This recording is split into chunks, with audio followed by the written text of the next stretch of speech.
दोस्तों ये तो हम सभी जानते हैं कि द्रौपदी का विवाह अर्जुन से हुआ था, लेकिन बाद में उनको पांचों पांडवों से विवाह करना पड़ा क्योंकि पांडवों की माता कुंती ने बिना देखे ये कह दिया कि जो कुछ भी लाए हो उसको पांचों भाइयों में आपस में बांट लो।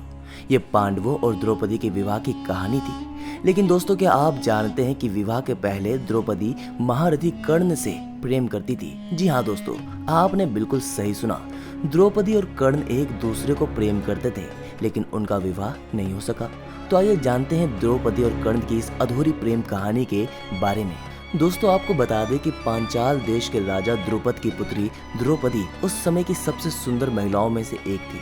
उनकी बुद्धि और विवेक को देखकर कई राज्य के राजा द्रौपदी पर मोहित थे। उनको पसंद करने वालों में से एक कर्ण भी थे, जिनको द्रौपदी का निडर स्वभाव खास पसंद आया।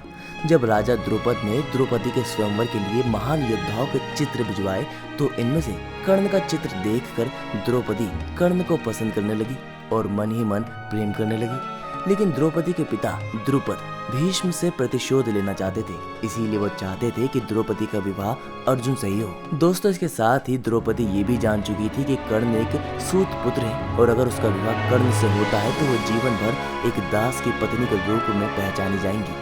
अपने आप से नाराज होते हुए द्रौपदी ने स्वयंवर में एक कठोर निर्णय लेते हुए कर्ण को सूत पुत्र कहकर अपमानित किया। तब इससे कर्ण को बहुत आघात पहुंचा। लेकिन पांडवों से विवाह के बाद भी द्रौपदी कर्ण को अपने मन से निकाल नहीं पाई। जब भीष्म पितामह मृत्यु शैया पर लेटे थे उस समय महारथी कर्ण भीष्म से मिलने के लिए गए। तब उन्होंने भीष्म को द्रौपदी से आजीवन प्रेम करने का रहस्य बताया। जब वो अपनी प्रेम कहानी भीष्म को बता रहे थे तो उनकी बातें द्रौपदी ने सुन ली। उस समय द्रौपदी को ज्ञात हुआ कि केवल वही नहीं बल्कि महारथी कर्ण भी उनसे उतना ही प्रेम करते हैं जितना वो करती हैं। लेकिन जब महाभारत के युद्ध में अर्जुन ने कर्ण का वध कर दिया तो यह प्रेम कहानी फिर से अधूरी रहेगी।